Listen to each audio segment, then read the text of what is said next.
and welcome over here today to this new What's for Dinner video. I'm so excited to be bringing it to you. We had an absolute crazy week this past week. I guess it was this past weekend. On Friday, Saturday, and Sunday our power was shut off like randomly and then it would shut back on. It was just kind of like complete craziness. So we ended up spending 2 nights in a hotel, which we really didn't want to do because hotels are pretty expensive. But needless to say, it was kind of crazy, but we made the best of it. We had fun. Brindley had so much fun because where we stayed in town a couple hours away, there was a ton of dogs. So she made a lot of dog friends. I don't know, it was just cute, but I hope you guys enjoy this week of meals, and if you are new here, I'd love to have you, so go ahead and subscribe down below the video, but let's go get cooking. To get us started off, we're going to be making this potato corn chowder, and holy moly, this soup is so good. Even if you're not a soup person, I think you might enjoy this one. So to begin, I'm just dicing up 1 white onion into smaller pieces, and then I'm chopping up 4 russet potatoes into smaller pieces as well. I also did peel these potatoes. So now over to my Dutch oven, I'm just throwing in my bacon. This is about 8 strips of bacon that I sliced into smaller pieces, and I'm going to just get this thoroughly cooked up. Now that we have our bacon completely cooked, I'm just going to be removing it with a slotted spoon over to this bowl lined with paper towel. I just have it lined with a paper towel to absorb some of that excess grease. I did want to mention, if you don't have a Dutch oven, you could easily make this recipe in a large pot. Whenever I do use my Dutch oven, just know that you could use a large pot if you don't have a Dutch oven. But now I just stuck a paper towel inside my Dutch oven and I'm just removing all of the excess grease in there, but I am leaving the bits at the bottom of the pan. Now I'm just adding in about 3 tablespoons of butter to our Dutch oven, and I'm going to let that melt down. Once it's melted down and hot, I added in our diced up onion, and I'm going to let this onion get translucent. It's going to take about 4 to 5 minutes.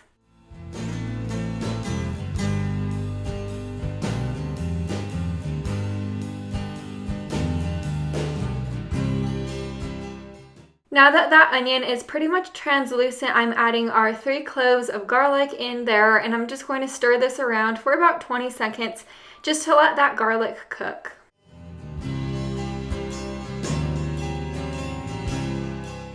Now it's time to add our 3 tablespoons of all-purpose flour, and we're going to just stir that all together and let that flour cook in with those rest of the ingredients. It's going to take about a minute. The reason we added the flour is because it's really going to thicken up this soup later on. You just wait and see.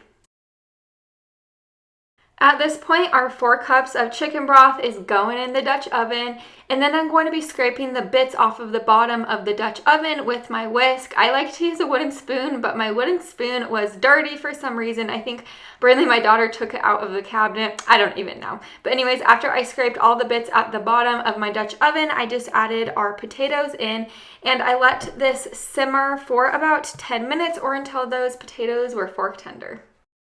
Here we are about 10 minutes later. I'm just adding about 2 cups of some sharp cheddar cheese along with 1/4 cup of this heavy whipping cream, and I'm going to stir these ingredients together and I'm going to let that cheese melt down.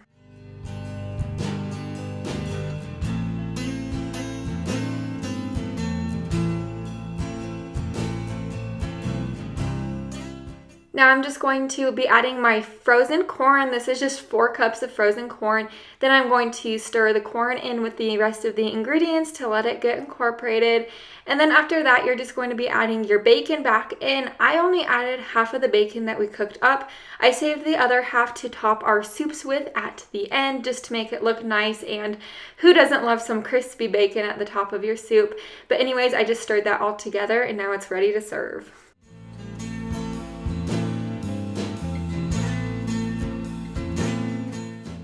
Here's my soup. I wish I had some fresh chives, but I just topped my soup with a little bit of black pepper, dried chives, some more of that bacon, and sharp cheddar cheese, and this might be one of my favorite soups of all time.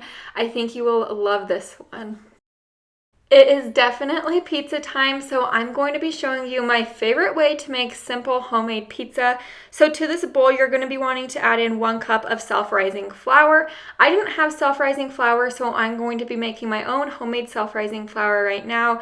All that is 1 cup of all-purpose flour, along with 1.5 teaspoons of baking powder and 1/4 teaspoon of salt. And you just whisk those ingredients together, and then there you go. Now you have some homemade self-rising flour. And now I'm just adding in our plain Greek yogurt. This is just 1 cup of plain Greek yogurt.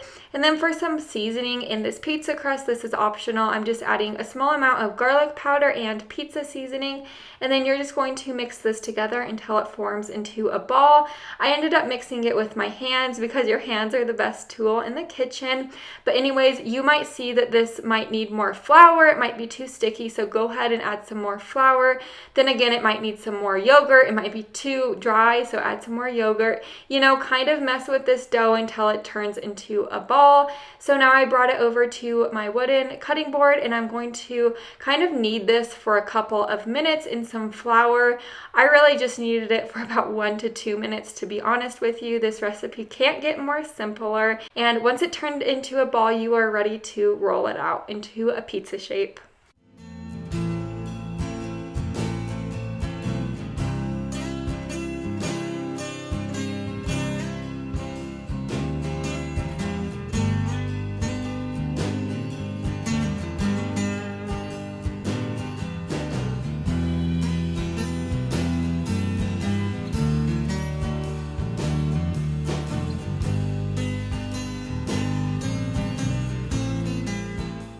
Now I have my pizza dough rolled out and it is on my pizza pan. I do want to say this is between a 10 to 12 inch pizza. You can make personal size pizzas or smaller pizzas with this dough. Whatever you want to do, you could definitely do it. I remember as a kid, I used to love making personal pizzas with my mom, but then I just put some marinara sauce on this dough. You could use any type of marinara sauce you like. I just chose to use the Great Value one. I added some mozzarella cheese, pepperonis, sharp cheddar cheese, Parmesan. Seriously, I added whatever ingredients I wanted to, but you could add anything you want on top because it is your pizza. Some of my friends in New Mexico might know what this is, but I'm adding a small amount of green chili on part of this pizza for my husband.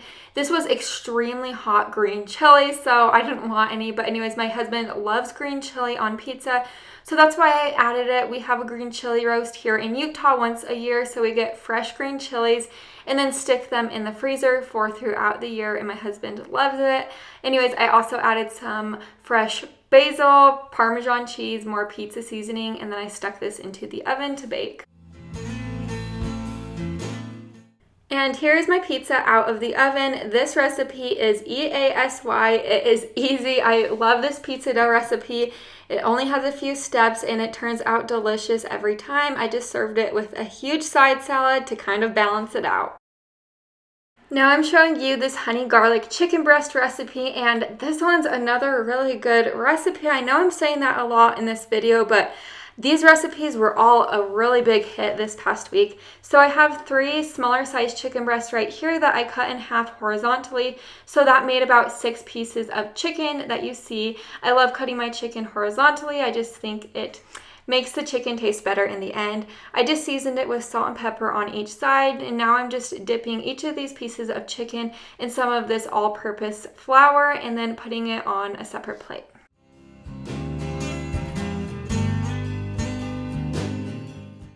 Over here to my saucepan, I added about a tablespoon of some butter in there, along with a tablespoon of some olive oil. I let that butter melt down and my pan get hot, and now I'm just adding my small chicken breasts right in there, and you're gonna let your chicken cook completely through. My pan was out about a medium-high heat, if you were wondering. I cooked it on each side for about 3 minutes. You just want this chicken to reach the internal temperature of 165 degrees.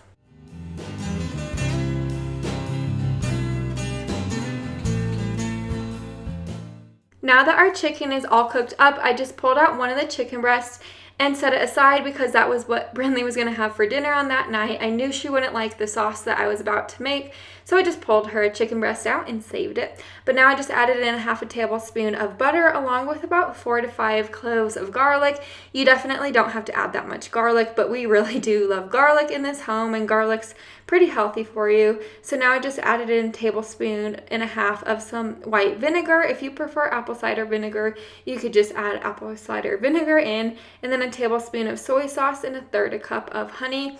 And you're just going to let this simmer together for a few minutes until this sauce starts to thicken.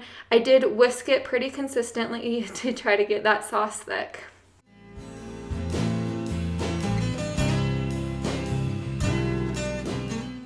Here is my chicken. I just served it on a bed of some rice, sprinkled some sesame seeds on top, and served it with some steamed vegetables.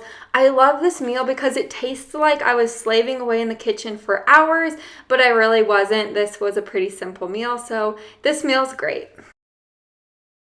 Now we're going to be making a Mexican rice casserole. This is also a one-pot meal, so hooray for that. I love one-pot meals. I love simple meals, and this one has so much flavor. I was skeptical to try it at first, but I'm really glad that I ended up trying it. So into my Dutch oven, I added 1 pound of some lean ground beef along with 1 diced up white onion and then a little bit of some salt and pepper, and I let this ground beef cook completely through. Now that we have our ground beef browned and it is cooked completely through, I don't like having the excess grease in my pan just because it's just unnecessary. So I'm just absorbing the grease with my paper towel, but you could just take out any grease if you have any in your pan, however you like to remove your grease. To season this up, I'm just using 1 teaspoon of some garlic powder along with 1.5 tablespoons of some taco seasoning. You could use any type of taco seasoning you like. Then I just stirred this together to get that taco seasoning and garlic powder incorporated with the ground beef. Now we're just adding 3/4 cup of some rinsed white rice along with 1.5 cups of beef broth. And then you're going to be adding 8 ounces of tomato sauce. You want to add 1 15-ounce can of corn that's drained. I didn't have any canned corn, so I just added 1/2 cup of frozen corn, and it still turned out great. Now I'm just adding 1/2 cup of some salsa. I just used this brand of salsa.